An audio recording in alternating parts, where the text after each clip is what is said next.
Sebuah pertanyaan menarik. Jika seseorang tinggal di pedalaman dan tidak punya akses tentang kekristenan ataupun agama Kristen, apakah saat dia mati masuk neraka? Kalau orang yang sama sekali nggak usah omonglah dari pedalaman lah. Kira-kira kalau orang hidup pada zaman Majapahit, ya kan? Dia nggak pernah dengar Yesus sama sekali. Apakah dia mati dia akan selamat? Nggak mungkin selamat. Karena hanya Yesus satu-satunya jalan. Jadi kalau dia sampai nggak pernah dengar Yesus, dia nggak bisa selamat. Dia mau akses dari mana? Satu-satunya jalan kan Yesus. Tapi kan rasanya nggak adil. Misalnya ya, kalau saudara tinggal atau hidup pada zaman kerajaan Majapahit, ya, saudara tidak pernah dengar nama Yesus, mati. Lalu waktu penghakiman terakhir saudara dihakimi, saudara akan masuk neraka karena saudara tidak percaya Yesus. Saudara akan protes kan? Loh, saya bukan nggak mau percaya, saya nggak dengarnya aja nggak pernah kok.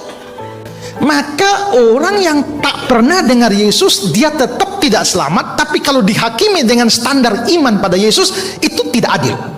Lah terus bagaimana?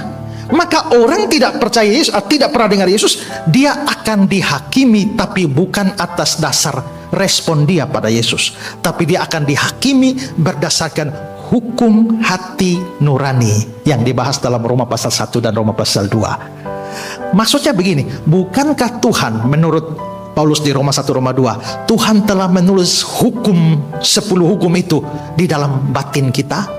Maka bagi setiap orang itu ada yang namanya hati nurani. Nurani itu pengaruh Arab, hati nur ini. Nur itu cahaya. Jadi ada sunai desis dalam bahasa Yunani ya. Sun bersama-sama, desis bicara bersama-sama. Jadi semua kita tuh punya hati nurani. Di hati nurani itulah Tuhan taruh hukumnya.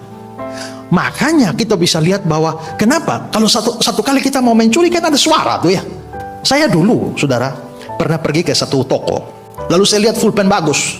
Lalu saya pikir, wah ini ambil nih. Zaman dulu belum ada zaman CCTV. Maka caranya, saya ambil pulpen, saya masukkan di kaos kaki saya. Lalu saya keluar, lolos. Setelah sampai luar, ada suara bilang, Ezra, kau pencuri kau. Masuk kembali dan kembalikan barang itu. Akhirnya saya kembali lagi, saya ambil, saya simpan lagi. Saya keluar. Begitu keluar, satu suara bilang, bodoh kau, sudah keluar ini.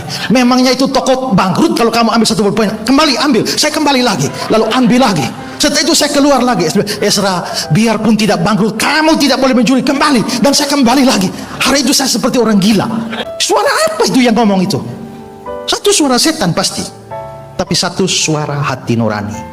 Nah, maka orang yang tidak pernah dengar Yesus, dia akan dihakimi berdasarkan hukum hati nurani. Dan nanti akan dibuktikan semua orang berdosa sebenarnya telah melanggar hukum hati nurani. Dan orang itu akan dimasukkan ke neraka.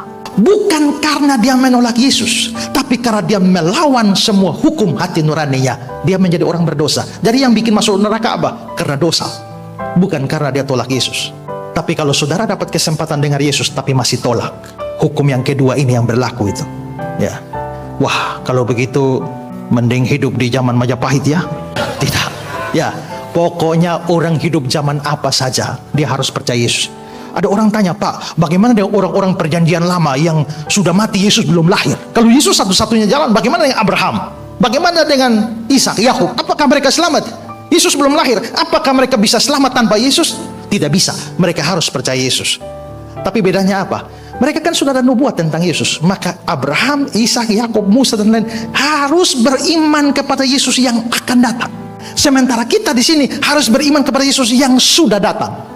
Iman kita ke belakang, tapi iman mereka ke depan. Intinya semua berpusat pada Kristus. Percaya Yesus selamat, gak percaya Yesus binasa.